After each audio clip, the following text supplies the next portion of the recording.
Vila Rica, hoje Ouro Preto. Senhores vestindo terno e gravata borboleta posam na sacada deste prédio.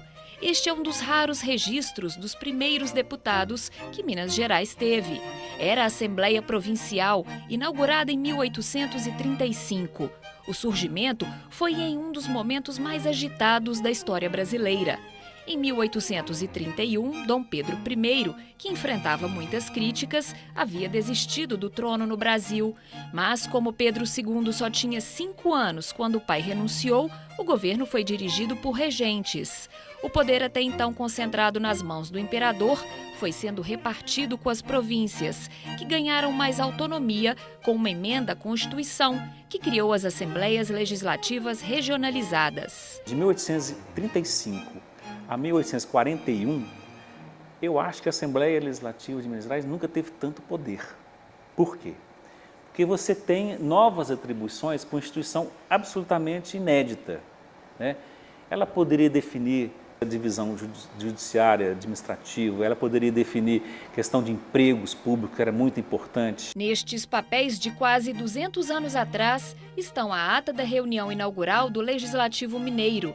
Estavam presentes 25 deputados. O presidente da Assembleia era José Joaquim Fernandes Torres. Entre os deputados provinciais mineiros, nomes que se destacaram na política, como Olegário Maciel. Eles faziam parte da elite. Eram grandes fazendeiros, comerciantes, proprietários de terras e de escravos. Quem os escolhia também precisava ter dinheiro. Um processo que acontecia em 2 etapas. O votante deveria ter uma renda até R$100.000. Essa renda era baixa. Para qualquer funcionário público, medianamente, ele já conseguiria votar. Esse votante escolhiam os eleitores, que deveria ter uma renda de R$200.000. Esses eleitores é que escolhiam os eleitos, vamos dizer assim, os candidatos. Em papéis soltos, pedidos importantes. Logo no início dos trabalhos legislativos, o deputado Antônio José Ribeiro Bering, que era padre, pedia que fossem impressos os projetos em discussão. Logo, este requerimento virou lei. Era preciso que a população soubesse as novas normas. O mandato dos deputados era de 2 anos, mas eles podiam ser reeleitos pelo mesmo período. E as sessões eram realizadas durante 2 meses por ano. Por isso, muitos parlamentares também atuavam como senadores e deputados gerais, representando Minas na Assembleia Geral, que ficava no Rio de Janeiro. No dia a dia dos trabalhos, eles se dividiam em 11 comissões permanentes, estrutura parecida com a de hoje, mas com assuntos diferentes. Havia comissões para tratar da catequese e civilização dos indígenas e uma para os negócios eclesiásticos. É isso mesmo, não havia separação entre Estado e Igreja. No início de cada legislatura, por exemplo, eram rezadas missas e os deputados eleitos faziam juramento diante da principal autoridade da Igreja na região.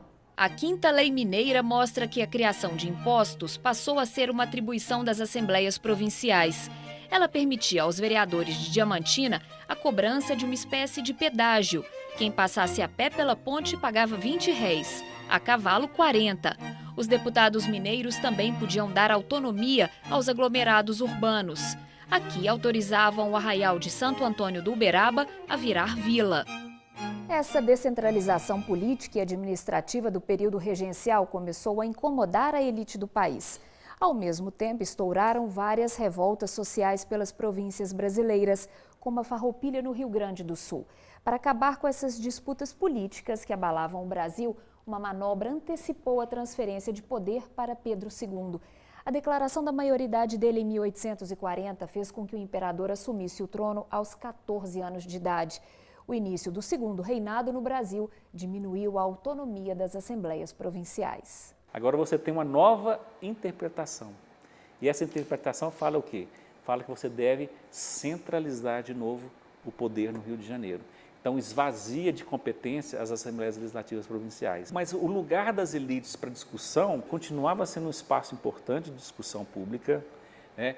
A questão, por exemplo, da escravidão foi um tema muito debatido. Mesmo com menos poderes de atuação, a Assembleia Provincial funcionou até 7 de agosto de 1889, 3 meses antes da proclamação da República. A partir daí você tem então uma nova característica das Assembleias Legislativas, principalmente que elas vão ter autonomia para definir se vão ser unicameral ou bicameral. A Constituinte de 1891 definiu que a Assembleia, então, se transformasse de Assembleia Legislativa em Câmara dos Deputados e Senado Mineiro. Para os pesquisadores, os 54 anos de funcionamento da primeira Assembleia Mineira foram pouco explorados e ainda podem render muitos capítulos de uma história escondida nestes 180 mil documentos, entre atas, projetos de lei e comunicados.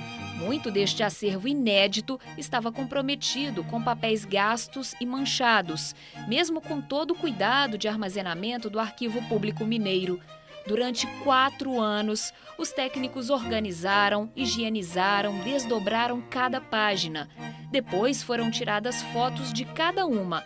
O microfilme então foi digitalizado e agora está acessível para qualquer um, em qualquer lugar do mundo. Com essa disponibilização via internet, as possibilidades de pesquisa ficam muito maiores, né? A gente realmente caminha, né, dá um passo muito grande para poder democratizar o acesso. A disponibilização deste acervo foi fruto de uma parceria entre o Arquivo Público e a Assembleia de Minas, que cedeu material e equipe para o trabalho. Um resgate da memória que pode revelar detalhes desconhecidos da política mineira. Essa documentação ela é de muito interesse para historiadores, para cientistas políticos, para estudantes dessas áreas, para pesquisadores em geral, até para qualquer cidadão que se interesse um pouco em conhecer a história do Poder Legislativo em Minas Gerais e a história política de nosso estado.